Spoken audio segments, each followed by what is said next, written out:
Hi, my name is Jamie, and welcome to the One World, Your Story Project. We share stories from people all over the world and from all different walks of life. Because here's the thing, no matter where you are on this wild planet, and no matter what journey you have already been on, we all have our own unique story, which brings our own unique perspectives to the table. And you never know who you might inspire or completely transform simply by getting real and sharing your story. And right now, while the whole world is dealing with COVID-19, there are 7 billion people all venturing through on their own unique path. So drop in with us to hear some of these stories. And on that note, sit back, relax, and enjoy this episode of the Corona Diaries.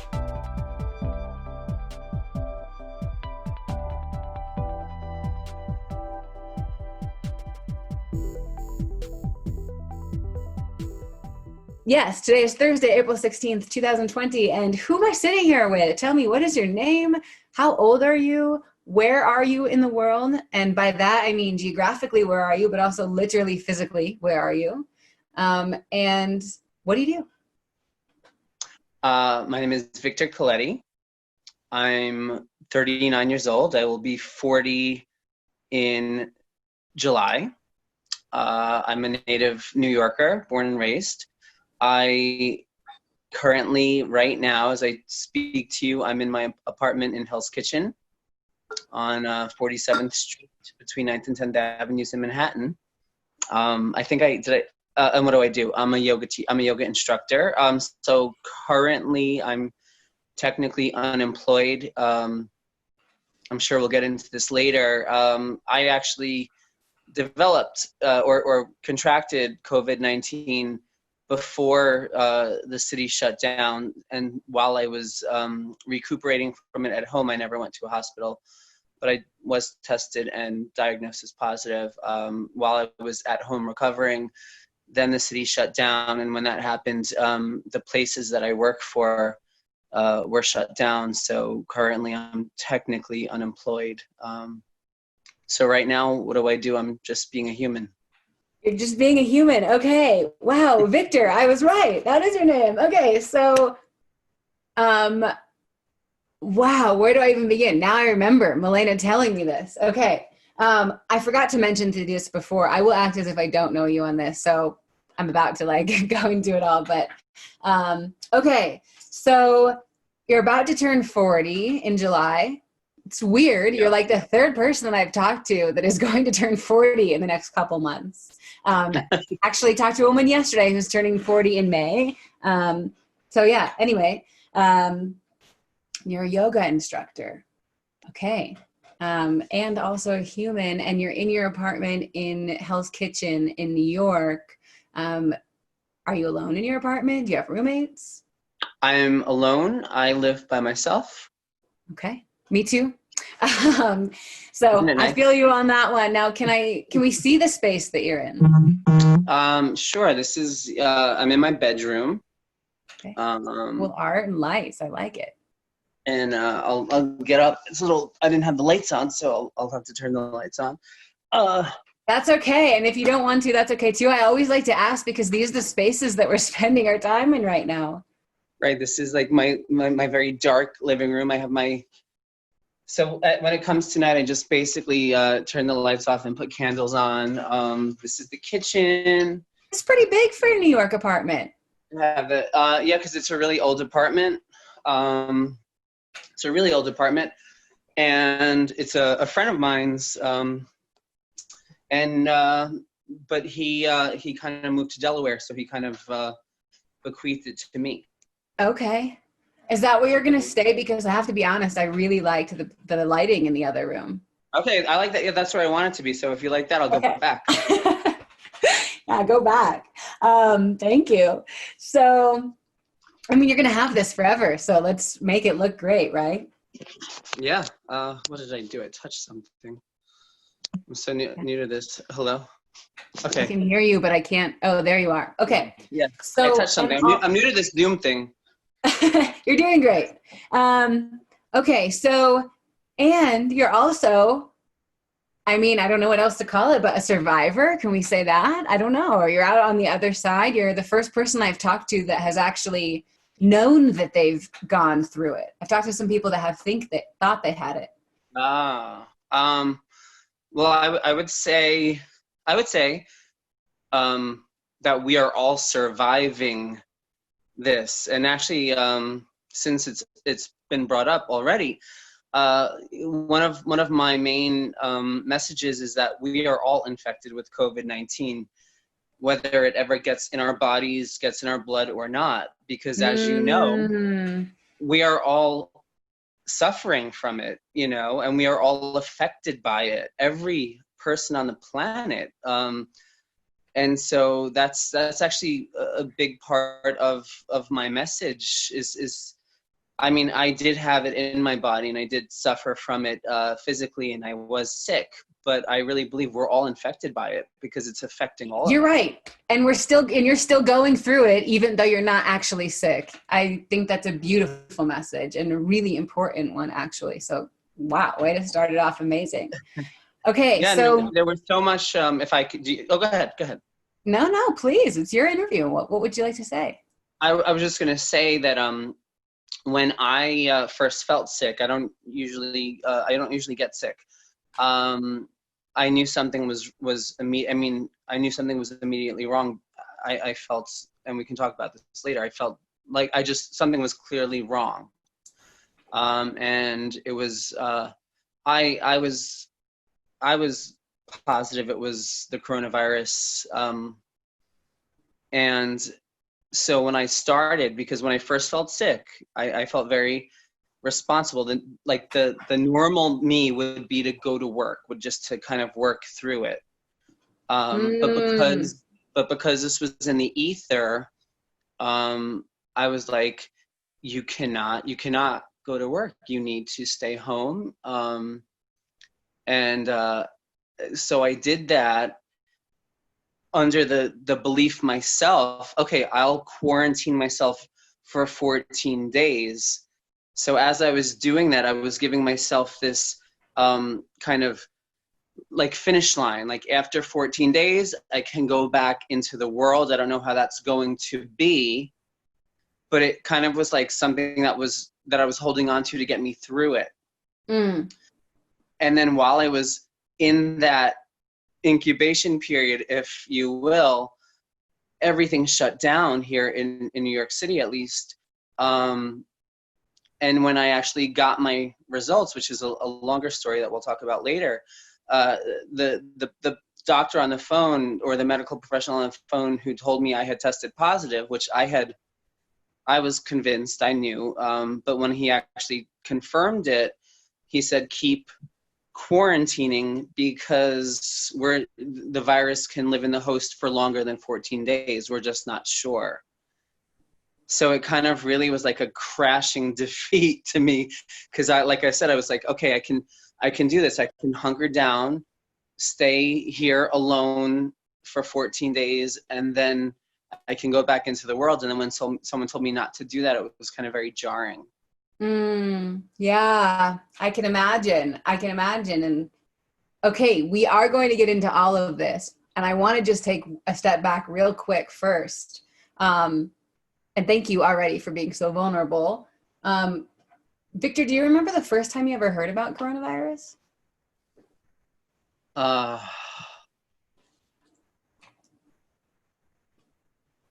The first time, I can't pinpoint a day or a moment. I do avidly watch cable news. I avidly watch MSNBC and CNN.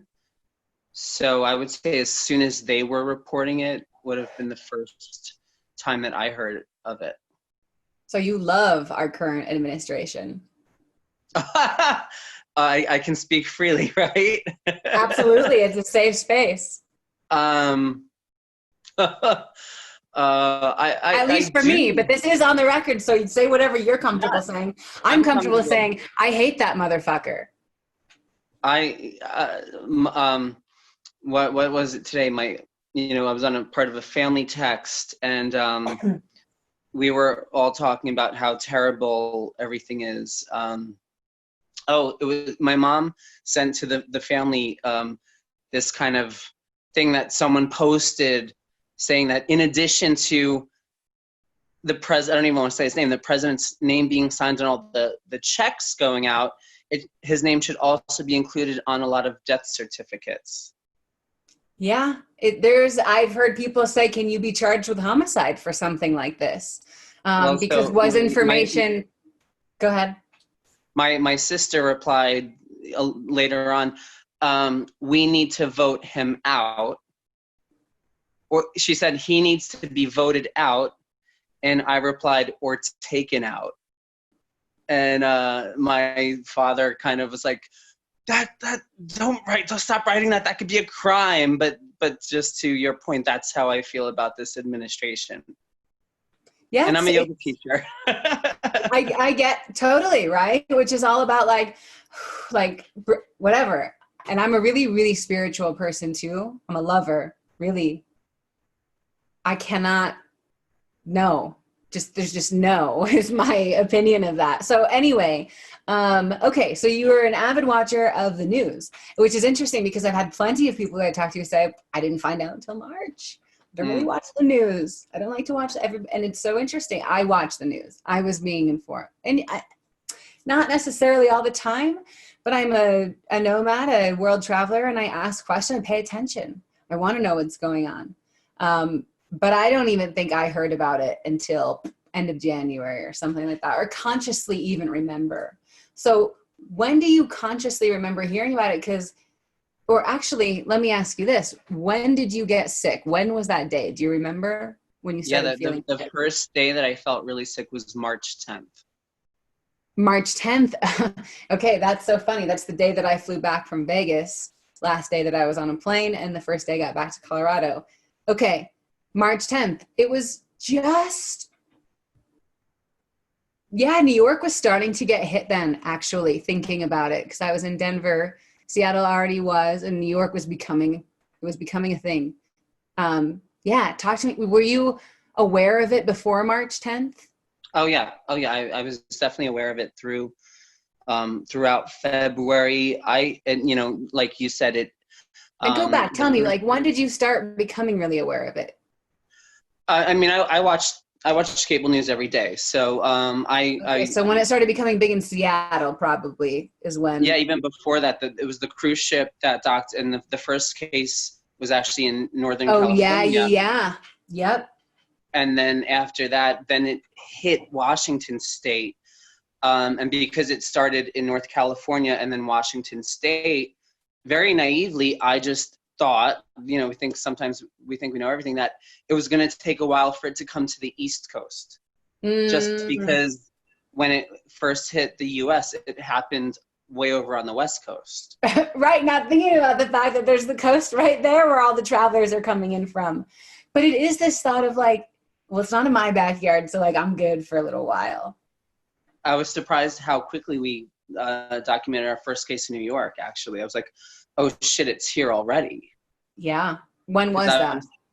I was thinking we had some time. I probably late February. Okay, really soon to when you got it. And did you feel at risk? Did you feel nervous?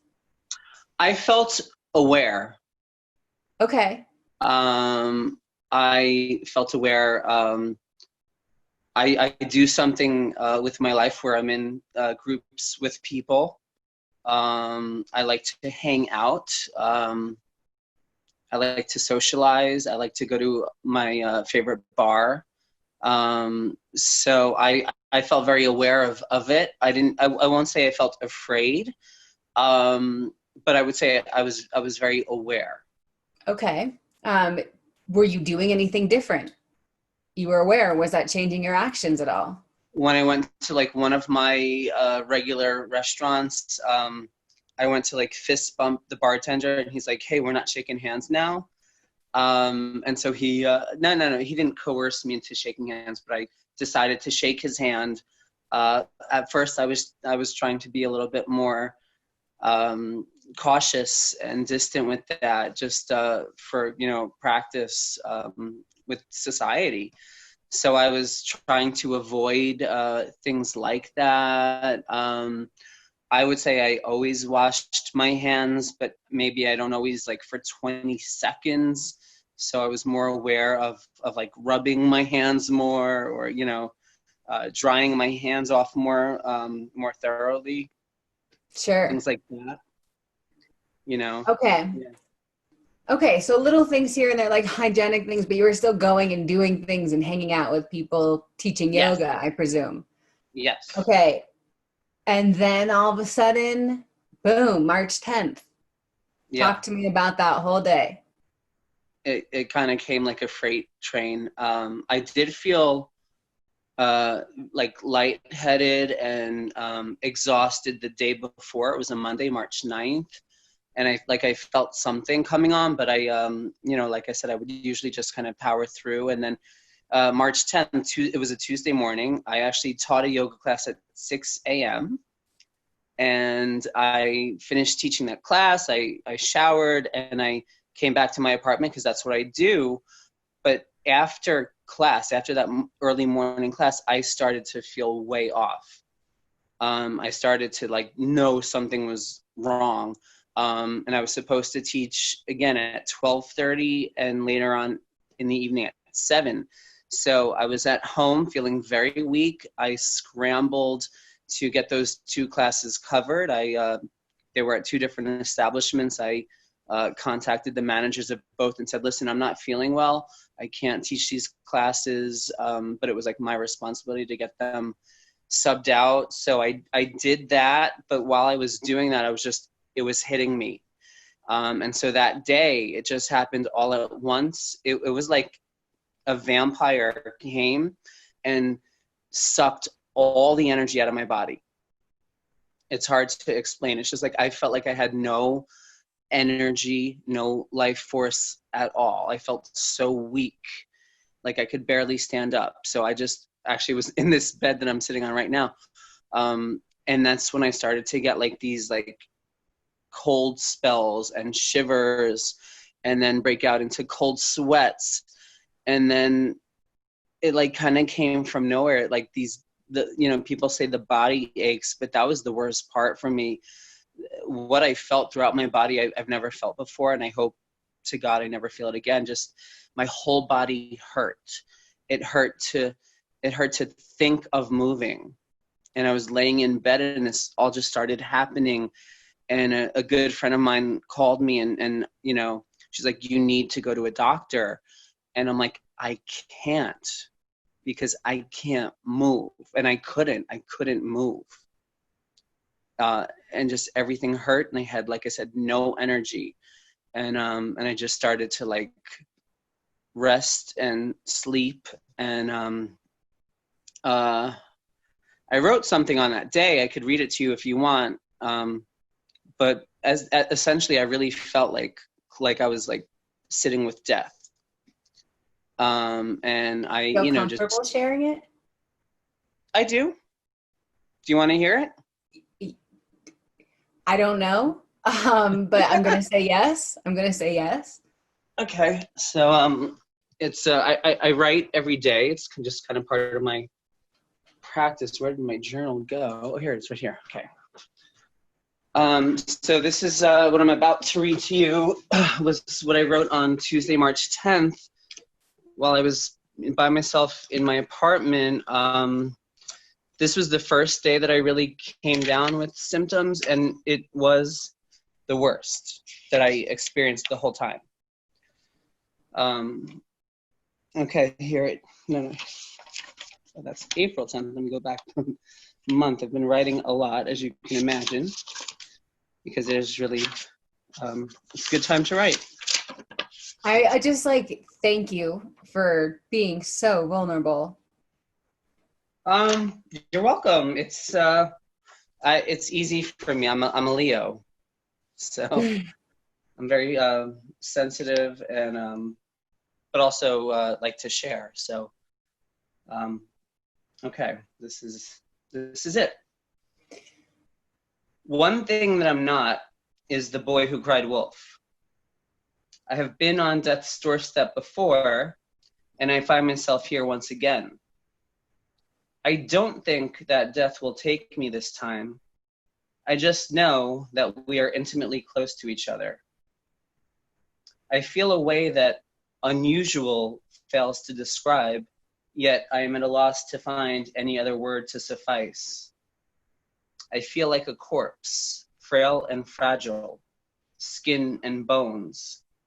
I feel like if someone poked me, I would collapse into thousands of shards of glass. My intuition tells me that I have the coronavirus. Just my luck. I have been in bed all day long. I still feel completely weak. I can barely move. All I can do is sit with death. Maybe we'll play a game of cards. I've always been good at cards. I don't always win though. The one thing is, I am not afraid of death. If he took me in my sleep, that does seem like a peaceful way to go.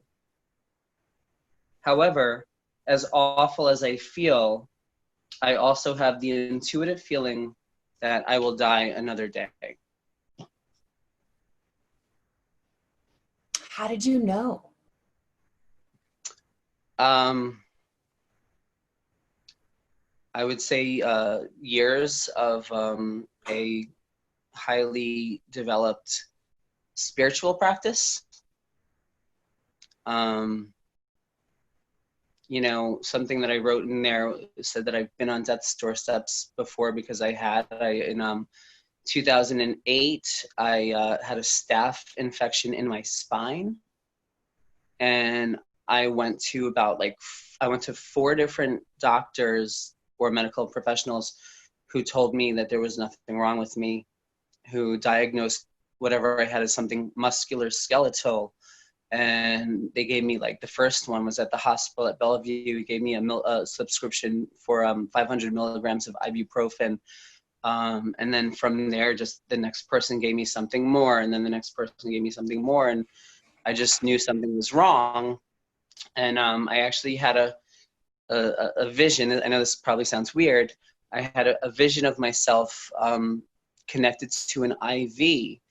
And eventually, when I went to North Shore Hospital on Long Island, and no one could tell me what was wrong, they did x-rays, they did CAT scans, they opened up the MRI ward and gave me an MRI, and that didn't show anything, but they admitted me to a hospital bed. And when I was in that hospital bed and I was hooked up to an IV, it was like the vision I had of myself being there, and that's when I felt safe, because it's just this kind of highly intuitive sense I have connected with anything you want to call it. Energy, the universe. Yeah, anything you want to call it. And so when this happened, I felt that same way, and I was like, oh, I've been here before, meaning like close. But almost safe. Like, you talked about playing a game. Yeah. So wild. So wild. Thank you for sharing that. Woo! Okay. So that was the worst you felt. Wow. Yeah, the next day that's kind of good, right? Because then it's only up from there. Yeah. It was, I don't know if that conveys it, but it was really bad. Yeah, really bad. But then when I got through the night, and the next morning I woke up and I knew I was out of the woods. Wow. Like, I knew if it was gonna, I knew I was safe. Because you woke up feeling better than you felt. Yes. Worse. Yeah, I mean, way better. Or you made it. Like, you made it through, or something. Yeah, whatever it was. That's exactly how I feel. Like, I made it through. Because you even wrote, if I die in my sleep, okay, it's peaceful. And then you made it through. Oh, yeah. Victor, I'm so glad. Okay, like, really. Me too. Oh, I'm like, I don't even know where to go from there. Okay, so you taught a yoga class that morning. Yeah. You know how you got it, by the way. Let's go to that. Have you been able to figure that out? No idea. No idea. Okay. No idea. No idea. Now, when you found out that you had a positive result, what happened? Did they ask you a lot of questions or anything? No. It was so Really? frustrating. Yeah, it was so frustrating to actually. I got the results 2 weeks after March 10th. 2 weeks. Yeah, I got it on March 25th. It took me about 12 days to get the results from my test. And the whole time you're probably thinking, okay, I'm feeling better. It's almost been 14 days, no matter what. Like, I'm going to be able to go out and go to the store. Also, maybe I have the antibodies, so I'm fine. Maybe I can go see people. Who the hell knows what you were thinking? You could tell me, but like, yeah, okay, a blow. Then you find out not only do you have it, but also that you have to stay inside longer. Yeah, I kind of mentioned it before. That was really like it burst my bubble because I thought, okay, I can get through the 14 days and then like I'm free. And then it's like, no, you're not free. Yeah. However, since then, I have actually gone to Mount Sinai and donated my blood to give them the For the plasma. platelets. Yeah. Yeah. Good for you. Wow. Yeah. And that came back. I had a very high percentage of antibodies in my blood, so hopefully that can help someone else. Really? Yeah, Okay, so what's happening is they're doing a blood transfusion because you have the antibodies and putting it in other people? I don't know how. So, for anyone who had been diagnosed as positive, you can, the next thing is you can give your blood, and then they take the plasma from your blood, which contains the antibodies. And I'm not a doctor. I don't know how they use that. Science. Oh my God, that's really cool. Thank you for doing that. Wow. How amazing. Okay, I hope a lot of people are doing that. But you have had to have gotten a positive diagnosis. At first, I think now, because so many people have not been able to get tested, right? And it's just presumed that so many people have had it. I think they've loosened up the restrictions on that. Again, I'm not exactly positive, but I've heard that from some people that now you don't necessarily need to have been conclusively diagnosed as positive, but if you think you had it, you can donate because they're in such dire need of it. Wow, and they can still test the blood anyway. Yeah, that's what has. So I gave my blood, and then about a week later, I actually got the results that, yeah, your blood is rich in the antibodies. And how did that feel, by the way?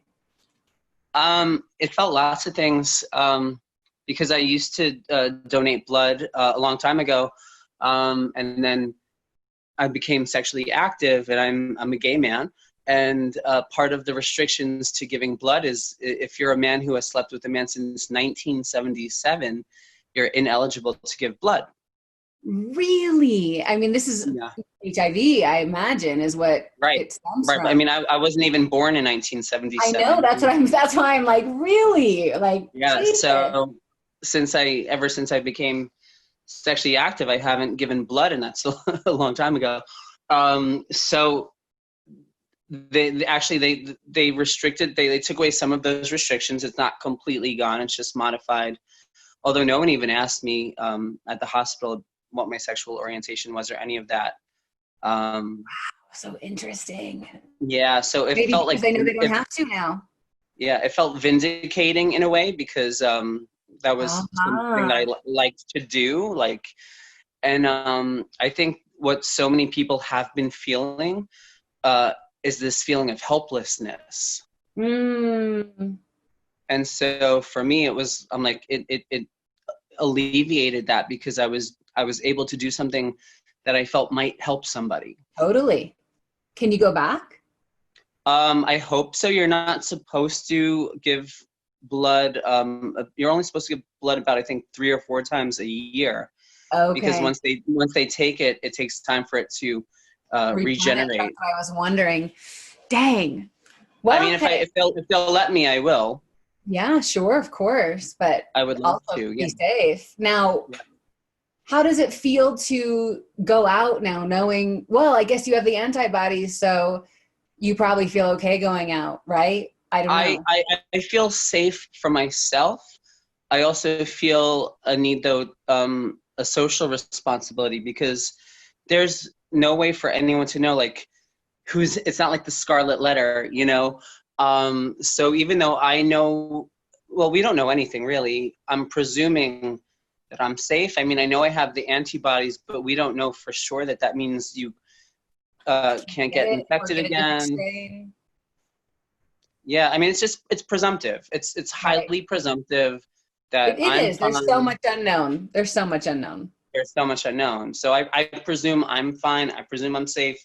The most important thing for me is to not, transmit it to anyone else. That's why, like, the moment I felt sick, I was like, I have to stay home. Well, yeah, let's talk about that though. How about that 6:30 yoga class? What happened? Did you have to tell people? Did you have to I tell the students? mean, I wound up telling the place that I work for after the fact. Right, because Uh, you didn't know before, of course I not. didn't know, right? And so when I mean, I did contact them and say I can't teach the 12:30 class, um, and I suspected it. And then once I was diagnosed as positive, then they emailed me. Oh, we heard you were, and then they sent me this whole questionnaire. I had to answer all these questions. When's the last time you were here? And how many classes did you teach? Da da da. And so I had to answer all those questions. Like I So the said, way yoga back. studio asked you more questions than the medical office and the doctor's office that gave you your test results. Yeah, yeah, Ain't that something? yeah, yeah. Uh, Also, I guess I should mention, because it's been so hard for so many people to get tests. So number one, I feel very lucky, just because it's like I knew right away, but it's if you tell anyone, it's my psychic or my intuition, they're like, what, okay, this guy's crazy. But it is nice to have that definitive, scientific, Totally. um, you know, and so a lot of people Confirmation. haven't been able to do that. So I think partly that was because I was kind of towards the beginning. And so I went to an urgent care. Like, I didn't go to a hospital. That was the last thing I wanted to do. Mm. Um, and the first time I went to the urgent care, they did not give me the test, because I had not left the country and I didn't know anyone that had it. And the doctor was pretty much telling me, you have the regular flu. And he was literally writing me a prescription for flu medication. And then while I was sitting in the room with him, my test for the flu came back negative. So then he talked me out of testing for COVID, because he's like, well, by the time you get the results, it'll be out of your system anyway, so it's the point. But then Wow. I left, and then 2 days later I went back. It's only 2 blocks away from where I live, and I'm like, can I get tested? And they tested me. But like I said, it took about 2 weeks to get the results, Wow. because the lab that they sent the sample to was so backed up. Wow. I mean, it's the US. We're supposed to be the country. Yeah, it's crazy. It's just really wild how much stuff this is unearthing. And by stuff, I mean just inequities, like gaps in our systems and policies. And I actually think, as sad as it is, it's good. We need to do this. It's just like, as shitty as Trump is, it just showed how much shit we need to fix. People are awake. The whole world is awake right now to a lot of stuff that we weren't before. And anyway, before we go down that route, I don't even know if I want to go down that route. Let's talk about yoga and being a yoga teacher. Sure. What's it like first of all, how many years have you been a yoga teacher? I've been a yoga teacher instructor. for 8 years. Yeah. For 8 years. Okay. I've been practicing yoga for 25 years. Wow. Good for you. And yoga is your full-time profession. You're living 100% from teaching yoga in I was. studios in person. Yeah, I was until, now who knows? I mean, yes, that's how I consider myself a yoga instructor. I've started teaching a few classes a week on Zoom, which is very strange. But I'm doing it 3 times a week. And it's great to be doing that. It's very healing, and it feels purposeful. I am a yogi. I practice pretty much every day. I'm looking at my yoga mat is why I'm looking that way. And I actually wrote a post about yoga today on my Instagram. And this is the picture. Oh, lovely. And the word, sometimes I do like words of the day. So the word was peace, but the quote is, "We all wish for world peace, but world peace will never be achieved unless we establish peace within our own minds." And for me, yoga is one way I do that. And I am so grateful for the practice these days. But I'm a student. How long have you practiced or been practicing?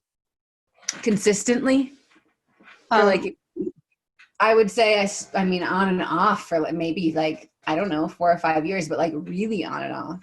And the last year and a half, it's been basically every day. And I don't think that's how it goes, though. It starts, you weave in and out of it, and then you can't stop really once you like really get going. I mean, it just feels so good. And yeah, it is my medicine right now, among with like a couple other things. But I'm a student, and I still miss going to class. Like, it is not the same. I mean, so much of yoga it is a spiritual practice about energy and collective energy. And connectivity. Yeah, and you've been doing it for 8 years. Like, how are you feeling? How's your mental health? How, like, what's going on? I'm so glad that you asked that, because I think this is really a test for all of us mentally. So when I was sick, like, just people would constantly be asking me, "How are you?" And I kind of knew that they meant, "Oh, Victor's sick. Victor has COVID-19." I kind of knew, like, they were like, maybe like the virus was a mystery to them, and that's what was implicit in their question. But I received it as, "How are you?" And I'm like, "Do you really want to know?" Because I'm not great. Physically I'm fine, and like I told you, that first day was the worst of it physically, but the mental struggle, I've been really good for a few weeks, but I was really not good for a few weeks. And I think maybe I'm only thinking about this now, probably a huge part of that was because so much of my practice was temporarily suspended, and not just the physical, like all of it, like the connection with people. And I mean, I didn't do anything physical for a month. And that's just such a way that a lot of us do connect with it. Yeah. And I'm sure you understand, like, it's not just that, right? It's just, that's one way for us. Like, the yoga is not only what happens on your mat. Your mat is a gateway for you to reach the yoga. Yoga is the state of being, and we all have different paths that lead us there, including on our mats and including the physical practice. Again, that's like one pathway to yoga. And so I just felt that my pathway had been temporarily suspended. I had some really dark days, just to be honest with you. Like, there was moments when I, quote unquote, recovered, where I had wished that the virus would have taken me. I hate to say that. It's just true. I was like, yeah, because then I was like, all of a sudden, I'm still recovering. All of a sudden, I don't have a job to go back to on the other side of it. And then there's just all these enormous struggles. How am I going to pay my rent? How am I going to, live? How am I going to do all these, like I really was feeling the weight of my world crashing on top of me, and the guilt that I felt because so many people are in the hospital, so many people have died and are dying, so this enormous guilt that I felt, like it's a privilege to be able to complain. It's a privilege to be able to suffer. It's a privilege to be able to have these struggles that I'm feeling because so many people don't have them. It really is. When people ask me, how am I? The most comfortable, most real answer I can give these days is I'm grateful. Nothing else really feels good or right or real. Like that is what feels real. Even though I have moments where I'm really fucking good and I have moments where I'm really not good. I'm grateful, period. So I completely get that's yoga, by the way. That's yoga, is being grateful. Yeah. And thank you for like going there with the mental health thing. People say, is the virus going to kill us or is the economy going to kill us? And I'm like, is the virus going to kill us, the economy, or is the mental health going to kill us? Or whatever else. The truth of the matter is, while we might all be dealing with this, as you said, weathering the storm, sailing through the ocean, going through a storm, whatever, I might have a yacht and you might have a sailboat and somebody else might have a fucking wooden stick to float on or nothing. Right. Like we're all dealing with it differently and going through it differently, and damn, and I don't even know where my train of thought was going with that. And it's so, usually I ask people, and actually before I go there, I mean, have you figured out finances? Do you, does a yoga teacher get unemployment in the same way like somebody at a corporate job? Yeah. Like it's still unclear. I filed for unemployment and I got a few deposits, but I'm not sure even like what they are or how they add up, because it's like I got 3 different deposits like this past week, all for like $400 something, and I thought I was gonna get my like normal salary, but I don't know, but nobody and that was knows. So confusing. It's so confusing, and like it took me 3 weeks to file for unemployment. I was one of those people, I kept trying and I just couldn't get through. The internet would crash, the phones they just stopped working at one point. So I finally got. I talked to a gal 2 days ago. It's been 5 weeks for her. She still hasn't done it. She's in the city. Yeah, it was like so I feel very blessed. Like, oh, I was able to get through. Yeah, but after 3 weeks, it's crazy. So yeah, I mean, I know it's like, I know it's supposed to be retroactive. We just don't know anything right now about anything. And that was when you were beautifully, eloquently speaking. What came up for me is that, the other thing is we don't know what's on the other side of this. Number one, we don't know how long it's going to last. And it drives me crazy, like, to hear the president or anybody really talk about going back to normal, because normal's gone. Like, normal's gone.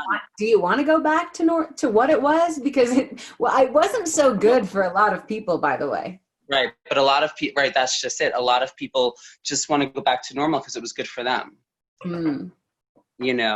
But like you said at the beginning, the virus is non-discriminatory, right? So and like I said, I think it's infected all of us. And the thing is, normal is gone. Like what we lived in before is gone, whether that's for better or for worse. It's gone. so all of us as a world have to create the new world in front of us, and it's beautiful and it's terrifying because none of New us know what it's going to be. order. No, I'm just kidding. You know, I'm assuming this, so if I'm wrong, correct me. But as somebody who considers themselves spiritual, as you said, you know, you are a part of my collective, totally. I mean, really, all humans are, but consciously a part of the collective. And I feel like we've been calling this in, asking for something like this. And by the way, wondering how the hell can this happen? Some sort of global universal consciousness shift without mass destruction, war, I don't know, an atomic bomb going off. In a way, this is potentially the most peaceful way this could happen. A clearing for something new. It's from the natural world. You know, Or it's is from it? nature. Or is it? Some Well, people that's, you know, say it's biological. I believe, I know I've heard those conspiracy theorists saying that this has been bioengineered. I don't believe that. You know, I could be wrong. However, if you look at what's happening geographically, right, the waters are cleaner, the air is fresher, more breathable. Praise the way, how fast Mother Nature is healing herself is unbelievably cool. Yeah, the earth is healing us. So I feel like the virus, you know, came from, I feel like it came from nature.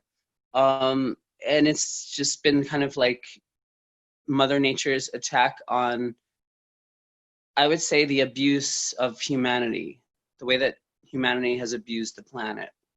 Just, yeah, abuse, period. Yeah. And I'm here, I mean, good. Like, it needs to happen because we couldn't go on the way that we were. It was becoming my fear though is that we will go back to that. And there's a lot of powerful people trying to just get back to what it was without sure, but as you said, we can't. Yeah, we can't, because it's not gonna, it just can't, it won't happen, you know. No.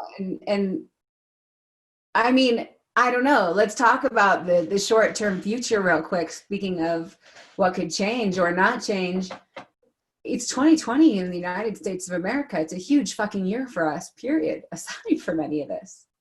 Yeah. How are we going to vote, Victor? Are we going to vote? Are we going to push the election? We're not, I mean, come on. What do you think is going to go on? I'm fearful and I'm hopeful. Okay, fair. Samesies. You know, I'm hopeful that that the people have the power, to quote Patti Smith. I'm fearful because our president is dangerous and evil, and right, I mean, he's speaking like a dictator, literally saying, I have total authority. I don't know how this is not. What's that? You think he'll enact martial law? Sorry to cut you off. I have that. Yeah. God knows what he'll do. It's not going to be good, though. I don't think that enough people will stand for it. Before this happened, I was worried about the safety of the election. You know, I mean, for sure. I mean, Russia interfered in our last presidential election. They have been trying to interfere, or they have been interfering with this election. So before this happened, I was already a suspect of what the election would be. Now just everything's kind of just been like kind of abruptly, you know, like, so I'm gonna go with I'm hopeful. I'll have to put on that asterisk. I'm still fearful because I don't trust him. Yeah. One bit. I hear that hard. Okay. I have a last couple of questions to ask you to wrap this up. And I could I talked to you for a long time, asked you many more questions. So maybe we'll have to do this again. But it's weird asking you this because you actually had it yourself. But as of today, April 16th, 2020, do you know anyone that's been diagnosed positive with COVID-19 other than yourself? That's a good question. I know people who have had it who've not been diagnosed, including one of my sisters, including a good friend of mine. I know a lot of people who presumably have had it. I don't know if anyone that I know that has had it has been diagnosed or not. I know a lot of people that have had it. I'm just not sure if I know anyone who actually got the actual diagnosis like I did. I'm only laughing because everybody has said that. Not everybody says, yes, I know someone who's been diagnosed positive, but everybody has said that. It's wild. And I've talked to at least 40 people at this point. Wow. Yeah. Maybe not in the first week or so, but lately, like, time is an illusion these days. So, okay. Time is an illusion always. You're right. It is. It's a made up thing. It's a human concept. Okay. So anyway, you make me want to go down all these different paths. Okay. So, you kind of mentioned there's really no ever going back, and who knows when we'll get out of this. And it's an interesting question I ask everyone, but I'm curious, if you could predict the future, when are we getting out of this? Woo. I would say there's no way to predict because there are so many different foreseeable options, and it really does depend on so many different attributing factors. I mean, before our conversation tonight, I did watch the White House press briefing where the president said that as early as tomorrow, some states can reopen with these new guidelines. I don't even know if you've heard of them. There's going to be these like phases of reopening.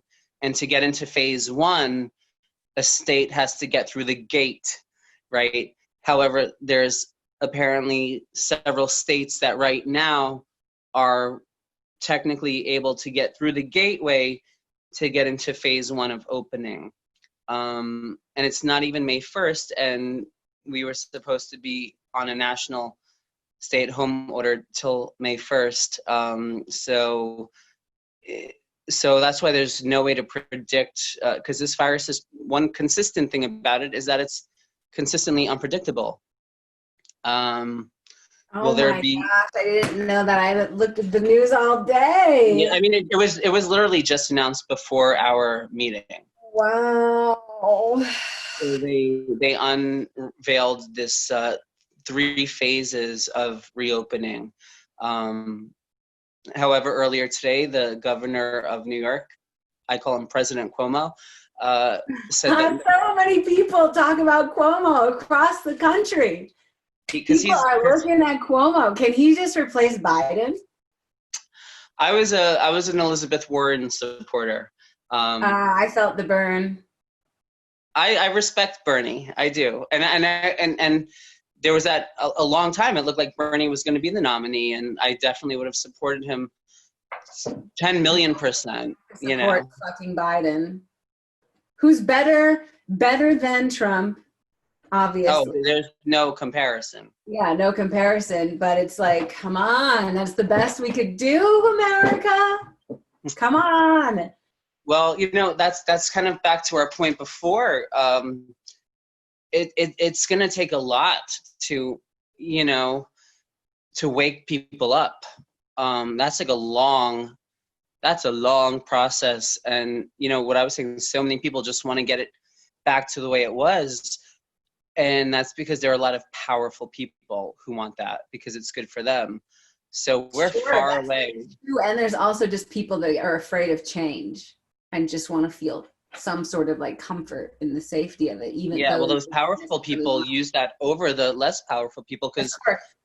Absolutely. Absolutely. Okay. Redirecting really quickly. Back to when are we getting out of this? um and okay, so my definitive answer is when there's a vaccine. 18 months then? A year to 18 months. Okay, 2021, sometime then. I'm with you, Yeah. unfortunately. So let's say it's 2021. The whole world's looking back at this. When we do, who are we all going to look at as the country that handled it the best? Who's the golden child and who failed? Uh, America definitely failed. China definitely failed. Right now, as of now, it looks like South Korea is probably the massive country that handled it the best. Australia seems to be doing well with it right now. So I mean, right now, as of what is it, April 16th, 2020? I'd say the country that handled it the best was South Korea, or has been South Korea. Okay. Cool. Usually people have a much harder time answering those questions, but you said basically the same thing that people say getting wrapped around. South Korea is a big one that comes up in the US. Yeah, we're failing big time. I agree.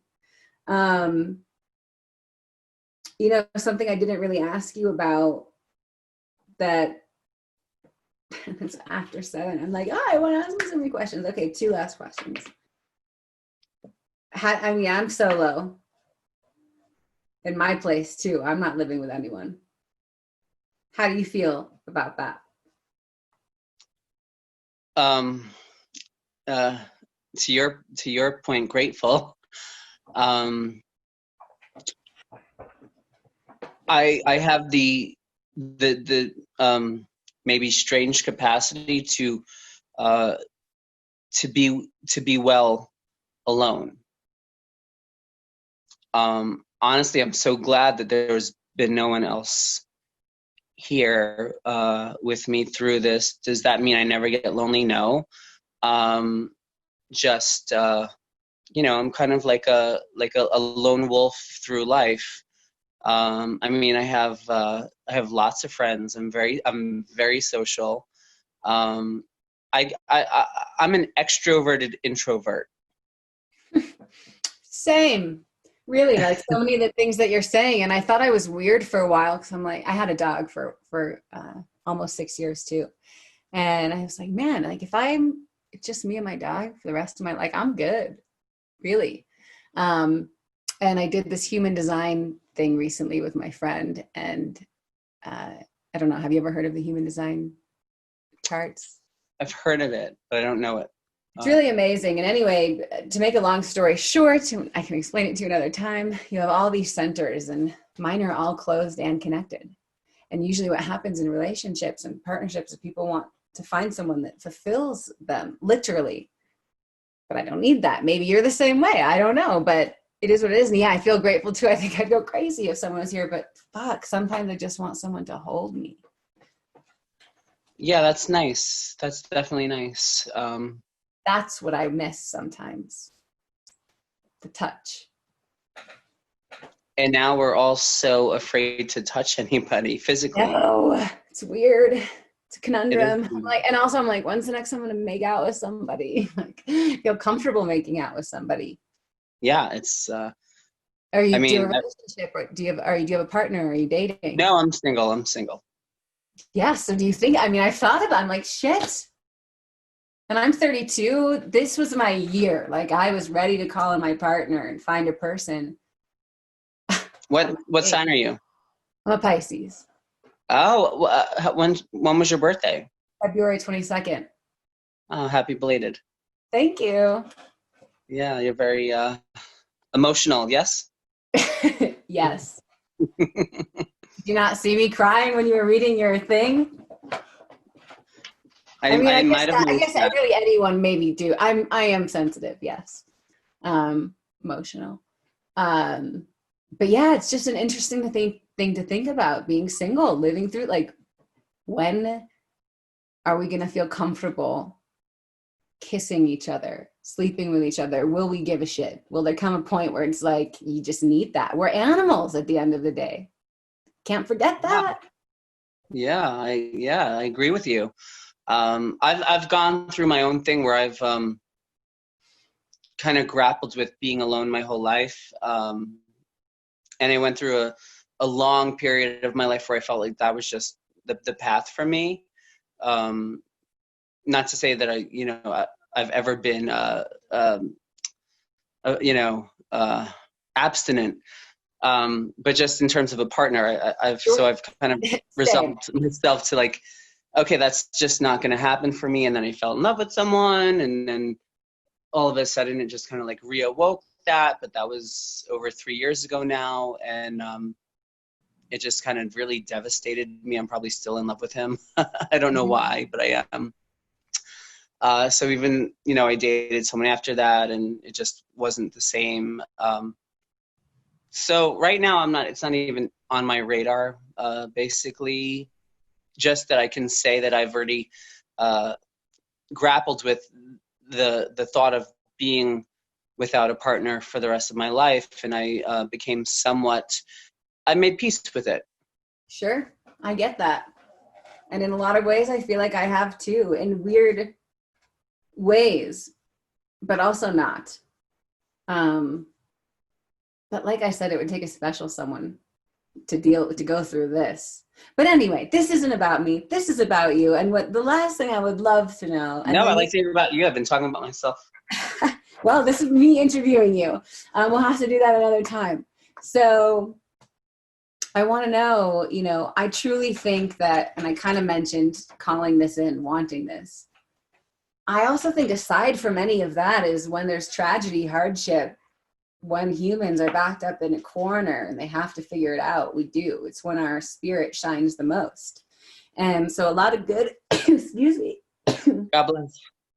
thank you. I think we'll come out of this no matter what, and already has, by the way. And we've talked about some of it.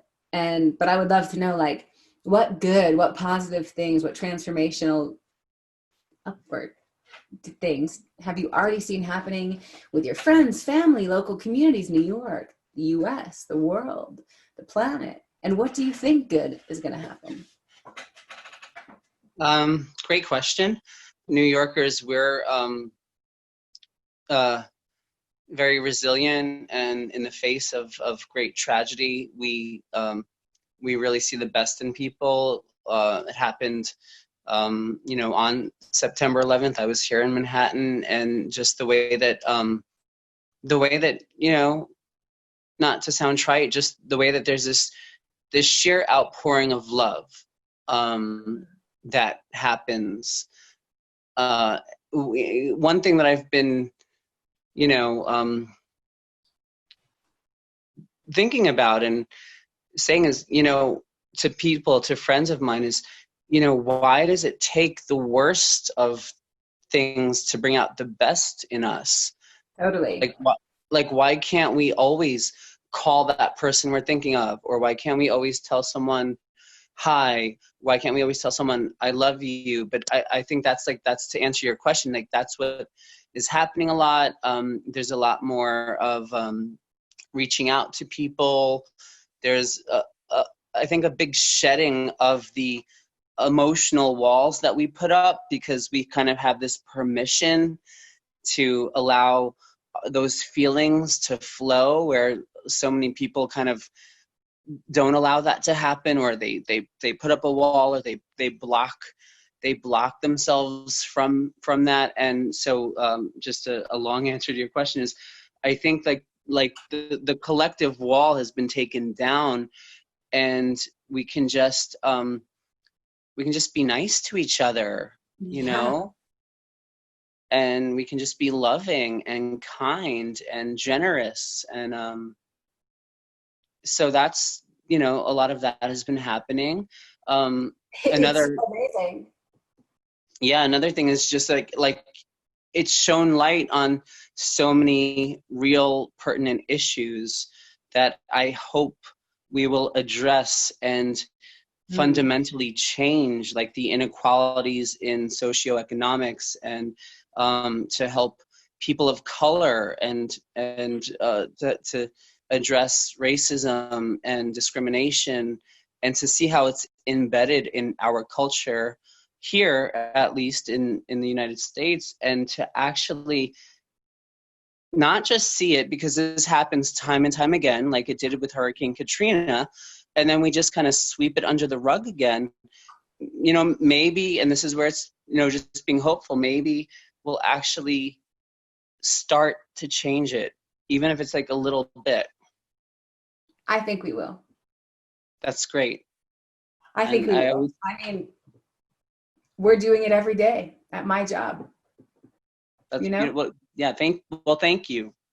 I mean, I work in diversity and inclusion. It's Milena's company. And we help companies hire more women. We are talking about the inequities every day now. And I feel, what's the word that I'm looking for? Privileged to be able to do this. It's an honor, really. So, and I feel like I have to, Yeah, just like you it's had your to go duty. donate the blood. Yeah, absolutely. So, yeah, that's all I've got for you tonight. Is there anything else that you want to share as of today, April 16, 2020, about living through all of this, living through this time period in history? Living through this time period in history, it's definitely a unique moment in history. Um, it's definitely a transformational moment in history, and hopefully it will be remembered as a unifying time in history. Amen to that. Amen to that. Cool. I'm going to go ahead and stop the recording if One that's thing I want to say that okay. that just came to me, my big takeaway, Yeah. um, has what's become my mission, what's become my mantra. Love is medicine. Yeah. Love is medicine. So when I was literally physically sick, right? I hydrated, I rested, I slept. I did all of that. Um, and those are all healers, and there's a lot of healers. And the biggest healer for me has truly been love, and the outpouring of love that came to me, that I allowed myself to receive, Yes. um, was really what healed me. So my message to everyone, and my mission in life, is to spread this message that love is medicine. So spread the love, spread the medicine, and let's heal the world together through love.